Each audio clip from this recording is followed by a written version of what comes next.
اعوذ باللہ من الشیطان الرجیم بسم اللہ الرحمن الرحیم۔ میرے چینل کے پیارے ناظرین السلام علیکم۔ حاضر خدمت ہوں آج آپ کے سامنے ایک اور بہترین سا ویڈیو لے کر، جس میں انشاءاللہ تعالی فاتحہ کا طریقہ بتاؤں گا۔ فاتحہ کس طرح سے دلاتے ہیں، فاتحہ کا طریقہ کیا ہے، فاتحہ کون کر سکتے ہیں اور کس طرح سے فاتحہ کیا جا سکتا ہے، یہ تمام چیزیں اس ویڈیو میں آپ کو جاننے کو ملیں گی۔ سب سے پہلے جانتے ہیں کہ فاتحہ کون کر سکتے ہیں۔ بہت سے لوگ یہ سمجھتے ہیں کہ فاتحہ صرف مولانا حضرات یا پھر کوئی مرد ہی کر سکتا ہے، لیکن ایسا نہیں ہے۔ فاتحہ کوئی بھی دے سکتے ہیں، جس کو بھی فاتحہ کرنے کا طریقہ آتا ہو وہ فاتحہ دے سکتے ہیں، چاہے وہ مولانا ہو یا مولانا نہ ہو، چاہے وہ مرد ہو چاہے وہ عورت ہو، کوئی بھی فاتحہ کر سکتے ہیں۔ فاتحہ کا طریقہ جسے بہتر طریقے سے معلوم ہو وہ فاتحہ دلا سکتے ہیں، لیکن ضروری یہ ہے مرد حضرات اگر فاتحہ کریں تو زور سے بھی کر سکتے ہیں اور آہستہ سے بھی کر سکتے ہیں، لیکن جب عورتیں فاتحہ کریں تو انہیں اپنی آواز پر خاص دھیان رکھنی چاہیے۔ آواز اتنی ہو کہ صرف گھر والے سن سکیں، باہر آواز بالکل بھی نہ جائے، یعنی غیر محرموں تک ان کی آواز ان کے کانوں تک نہ پہنچے۔ بالکل ہی آہستہ آواز کے ساتھ قرآن پاک کی تلاوت کرے، جو فاتحہ کا طریقہ ہے اس پر عمل کرے۔ چلیے اب جانتے ہیں کہ فاتحہ کس طرح سے دلائی جائے۔ فاتحہ دلانے سے پہلے اگر آپ کا کوئی مقصد ہے یا کسی کے نام پر آپ ایصال ثواب کرنا چاہتے ہیں، مثال کے طور پر گھر کا کوئی فرد گزر گیا ہے، یعنی کہ انتقال ہو گیا ہے، ان کے لیے آپ فاتحہ کر رہے ہیں، یا پھر کسی بزرگ کے نام سے فاتحہ کر رہے ہیں، مثال کے طور پر کسی اللہ والے کے نام پر یا کسی صحابہ کے نام پر یا نبیوں کے نام پر یا کسی اور کے نام پر آپ فاتحہ کر رہے ہیں، وہ ذہن میں ہونی چاہیے تاکہ آپ فاتحہ کریں تو انہیں آپ صحیح طریقے سے ایصال ثواب کر سکیں۔ 11ویں شریف کے موقع پر بھی یہی فاتحہ کا طریقہ آپ اپنا سکتے ہیں۔ خواجہ غریب نواز کے نام پر اگر فاتحہ کرتے ہیں تو یہ طریقہ اپنا سکتے ہیں، یعنی کسی بھی چیز کے لیے آپ جو طریقہ بتایا جا رہا ہے اس طریقہ پر آپ فاتحہ کر سکتے ہیں، اور فاتحہ کرنے کے بعد آخر میں جو دعا کی جاتی ہے اس میں ان کا نام بالخصوص لیا جا سکتا ہے۔ فاتحہ کے لیے کوئی شیرنی وغیرہ رکھ لیں، یہ کوئی ضروری چیز نہیں ہے، لیکن سامنے شیرنی وغیرہ رکھ لینا زیادہ بہتر ہے۔ شیرنی سے مراد میٹھی چیز ہوتی ہے۔ اگر آپ میٹھی چیز نہیں رکھنا چاہتے تو اس کے علاوہ کوئی بھی پاک کھانے والی چیز آپ رکھ سکتے ہیں، مثال کے طور پر بریانی، گوشت یا اس کے علاوہ اور کوئی چیز۔ اور شیرنی میں آپ بہتر جانتے ہیں فاتحہ وغیرہ ہوتی رہتی ہے، آپ دیکھتے رہتے ہوں گے۔ فاتحہ کرنے کا طریقہ اس طرح ہے کہ سب سے پہلے ایک جانماز بچھا لیں یا کسی پاک صاف جگہ پر آپ بیٹھ جائیں۔ بیٹھتے وقت آپ کا چہرہ قبلہ کی طرف ہونی چاہیے، یعنی جس طرف دیکھ کر ہم نماز ادا کرتے ہیں اس طرف ہمارا چہرہ ہونی چاہیے، یہ زیادہ بہتر طریقہ ہے۔ بیٹھنے کے بعد سامنے شیرنی وغیرہ رکھ لیں، ہو سکے تو 1-2 اگربتی بھی جلا سکتے ہیں، تاعدد اگربتیاں جلائیں، یہ زیادہ بہتر ہے۔ مثال کے طور پر 1 جلا لیں، 3 جلا لیں یا 5 جلا لیں۔ اگربتیاں سائیڈ میں یا پھر شیرنی کے اوپر لگا سکتے ہیں، اس سے خوشبو پھیلتی ہے اور خوشبو پھیلنے سے فرشتے قریب آتے ہیں۔ اور جب آپ فاتحہ کریں تو ایسی چیز سامنے نہ رکھیں جیسا کہ جاندار کی تصویر، کتا وغیرہ یا کوئی ناپاک جانور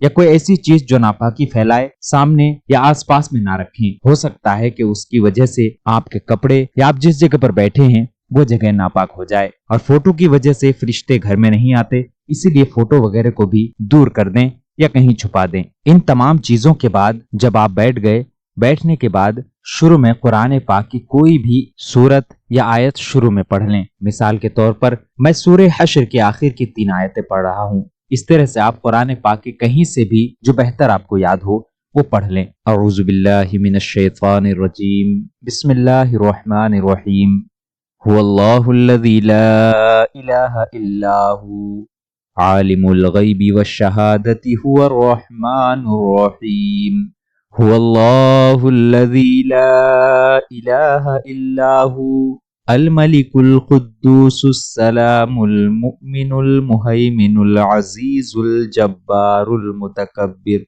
سبحان اللہ عما یشرکون هو اللہ الخالق البارئ المصور له الاسماء الحسنى یسبح له ما فی السماوات والارض وهو العزیز الحکیم۔ یہ پڑھنے کے بعد اس کے بعد سورہ کافرون کو پڑھیں گے۔ سورہ کافرون قل یا ایھا الکافرون کا سورہ 1 مرتبہ پڑھیں گے اس طرح سے، بسم اللہ الرحمن الرحیم قل یا ایھا الکافرون لا اعبد ما تعبدون ولا انتم عابدون ما اعبد ولا انا عابد ما عبدتم ولا انتم عابدون ما اعبد لکم دینکم ولی دین۔ اس کے بعد سورہ اخلاص یعنی قل هو اللہ احد کی سورہ کو 3 مرتبہ پڑھیں گے اس طرح سے، بسم اللہ الرحمن الرحیم، قل هو اللہ احد اللہ الصمد لم یلد ولم یولد ولم یکن له کفوا احد، بسم اللہ الرحمن الرحیم، قل هو اللہ احد اللہ الصمد لم یلد ولم یولد ولم یکن له کفوا احد، بسم اللہ الرحمن الرحیم، قل هو اللہ احد اللہ الصمد لم یلد ولم یولد ولم یکن له کفوا احد۔ میں نے 3 مرتبہ پڑھی ہے، آپ کو بھی 3 مرتبہ ہی پڑھنے ہیں۔ اس کے بعد سورہ فلق یعنی قل اعوذ برب الفلق والی سورہ کو 1 مرتبہ پڑھیں گے اس طرح سے، بسم اللہ الرحمن الرحیم، قل اعوذ برب الفلق من شر ما خلق ومن شر غاسق اذا وقب ومن شر النفاثات في العقد ومن شر حاسد اذا حسد۔ اس کے بعد سورہ ناس یعنی قل اعوذ برب الناس والی سورہ کو بھی 1 مرتبہ پڑھیں گے اس طرح سے، بسم اللہ الرحمن الرحیم، قل اعوذ برب الناس ملک الناس الہ الناس من شر الوسواس الخناس الذي يوسوس في صدور الناس من الجنة والناس۔ یہ پڑھنے کے بعد آپ سورہ فاتحہ یعنی الحمدللہ رب العالمین کے سورہ کو 1 مرتبہ پڑھیں گے اس طرح سے، بسم اللہ الرحمن الرحیم، الحمدللہ رب العالمین الرحمن الرحیم مالک یوم الدین، ایاک نعبد و ایاک نستعین، اهدنا الصراط المستقیم صراط الذین انعمت علیہم غیر المغضوب علیہم ولا الضالین آمین۔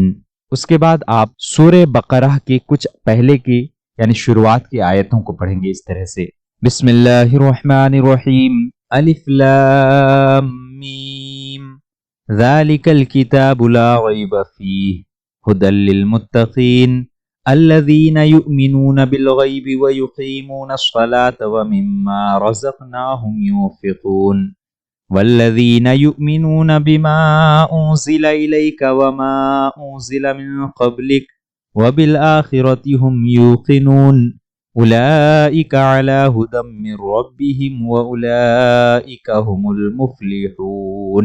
یہاں تک پڑھ لیں۔ پڑھنے کے بعد آپ آیت خمسہ کو پڑھیں گے۔ آیت خمسہ اس طرح سے آپ کو پڑھنی ہے، بسم اللہ الرحمن الرحیم، وَإِلَٰهُكُمْ إِلَٰهٌ وَاحِدٌ لَا إِلَٰهَ إِلَّا هُوَ الرَّحْمَٰنُ الرَّحِيمُ إِنَّ رَحْمَةَ اللَّهِ قَرِيبٌ مِّنَ الْمُحْسِنِينَ وَمَا أَرْسَلْنَاكَ إِلَّا رَحْمَةً لِّلْعَالَمِينَ ما كان محمد أبا أحد من رجالكم ولكن رسول الله وخاتم النبيين وكان الله بكل شيء عليما إن الله وملائكته يصلون على النبي يا أيها الذين آمنوا صلوا عليه وسلموا تسليما۔ اتنا پڑھنے کے بعد آپ درود پاک پڑھیں گے۔ جو بھی درود شریف آپ کو یاد ہو وہ پڑھ سکتے ہیں۔ درود ابراہیمی پڑھ لیں، یہ زیادہ بہتر ہے۔ اس کے بعد آپ پڑھیں گے اعوذ باللہ من الشیطان الرجیم، الا ان اولیاء اللہ لا خوف علیہم ولا هم يحزنون الذین آمنوا وكانوا يتقون سبحان ربک رب العزة عما یصفون وسلام علی المرسلین والحمد للہ رب العالمین۔ یہ مکمل فاتحہ کا طریقہ ہے۔